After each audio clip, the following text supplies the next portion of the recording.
Kung isa ka rin po sa mga sumusubaybay kay Pi Network, marami po ang nagtatanong kung ano nga ba ang magiging kapalaran ni Pi Coin. Babagsak ba ito o aangat ulit sa $3 na kanyang dating all-time high price? Kaya sa video na ito ay pag-uusapan po natin ang kasalukuyang kalagayan ni Pi Network, ang mga technical indicators na maaring magpahiwatig ng pag-angat o pagbagsak nito, pati na rin ang epekto nito para sa atin bilang mga interesado na traders at investors dito kay Picoin. At ayan, bago po tayo magpatuloy ay pakibasa na lamang po ang disclaimer dito sa ibaba ng ating screen. Yan, sa ngayon ang presyo po ni Picoin ay naglalaro sa presyong 0.82 at nahihirapan po talaga itong lampasan ang kanyang resistance level na nakapwesto po sa 0.86 na price level. Ibig sabihin ay maraming traders ang nagbebenta sa level na ito or price level na ito, kaya hindi po ito agad makatawid or makalampas pataas. Ngunit sa kabila po ng pagbaba ng presyo nito ng halos 50% nitong nakaraang 2 linggo, nananatili pa ring optimistic ang Pi Network community na maaring muling tumaas ang presyo ng Picoin. Marami pong haka-haka na maaring bumalik ang presyo ng Picoin sa dating all-time high na $3, ngunit kailangan pong maganap ang isang mahalagang bagay upang maisakatuparan ito. Ngayon ay may pag-asa pa talagang magkaroon ng breakout itong si Picoin sa kanyang resistance. Ayon po sa mga technical analyst ay may posibilidad daw na magkaroon ng bullish reversal o pag-angat muli sa presyo ni Picoin. Sa hourly chart time frame ay makikita po natin na nakalabas na ito mula sa isang descending parallel channel. Ayan, yung nakikita po natin dito is sa 4-hour chart po ito. Ayan, isa po itong ang descending parallel channel ay isa po itong pattern na kadalasang sinusundan ng isang upward momentum. Ngunit kasalukuyang sinusubukan po ni Picoin or tinetest po niya na manatili sa support level nito. Kung mabasag po ang support level naman na ito, ay maaari pong magpatuloy ang pagbaba ng presyo nito.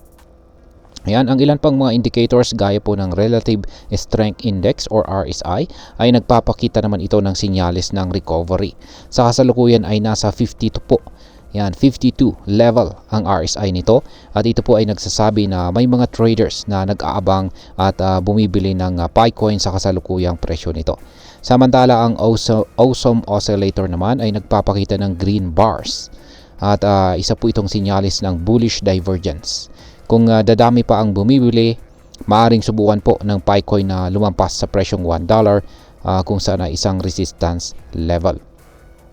Ngayon ay pag-usapan naman po natin ang mga exchange listings at kung ano po ang posibleng maging papel nito sa paggalaw ng presyo ni Picoin.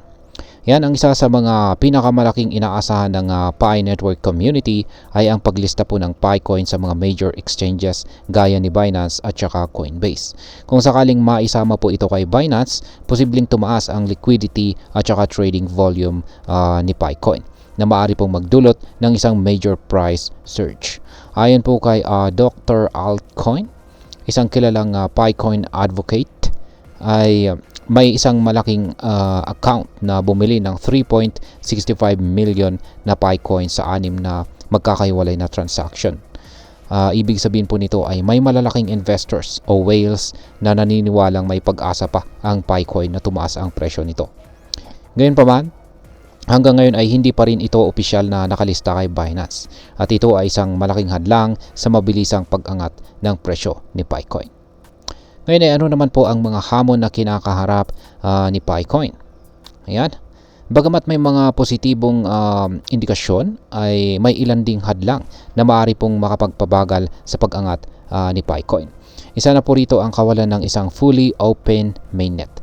Dahil dito ay hindi po ganap na malaya ang palitan ng Picoin sa market na naglilimita sa liquidity nito. Bukod pa rito ay ang pagtanggi ng Binance na ilista ang Picoin ay isa sa mga naging dahilan ng pagbaba ng presyo nito. Sa kabila ng malawakang suporta ng community para sa paglista nito kay Binance, wala pa ring opisyal na announcement kung kailan ito mangyayari. Gayunpaman ay kung sakaling magdesisyon ang iba pang exchanges gaya po ng Upbit, Bitam, Kraken at saka Gemini na isama ang Picoin, maaaring magkaroon po ito ng positibong epekto sa kanyang presyo. Ngayon ay ang isang tanong dito na gusto nating malaman ay maaari bang muling umangat or umabot ang presyo ni Picoin sa presyong $3? Ayan, may iba't ibang opinion po ang mga analysts pagdating sa future price movement ni Picoin. Upang makabalik po ito sa presyong $3 ay kailangang sabay-sabay pong maganap ang ilang mahalagang bagay tulad po ng exchange listings, mas mataas na adoption rate at saka positive market sentiment. May mga nagsasabi rin na maaaring sundan ni Picoin ang yapak ng malalaking altcoins gaya po ni XRP, Cardano at saka Solana kung ito ay magkakaroon ng sarili nitong Exchange Traded Fund or ETF. Kapag nangyari po ito ay maaaring magkaroon ng institutional investors na papasok sa Pi cryptocurrency na posible pong magdulot ng matinding pagtaas ng presyo nito. Sa ngayon, ang mga traders at investors ay nagmamatiyag kung kakayanan ni Picoin na mapanatili ang momentum nito o kung muling bababa ang presyo nito dahil sa selling pressure.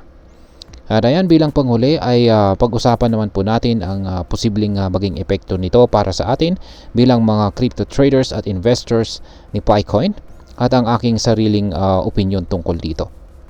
Ayan, para sa atin ay napakahalaga po ng mga impormasyon tungkol sa future movements ni Picoin. Kung hawak mo pa rin ang iyong Picoins, maaaring pag-isipan mo po kung magho-hold ka pa ba or magbebenta ka na. Depende po sa iyong risk tolerance.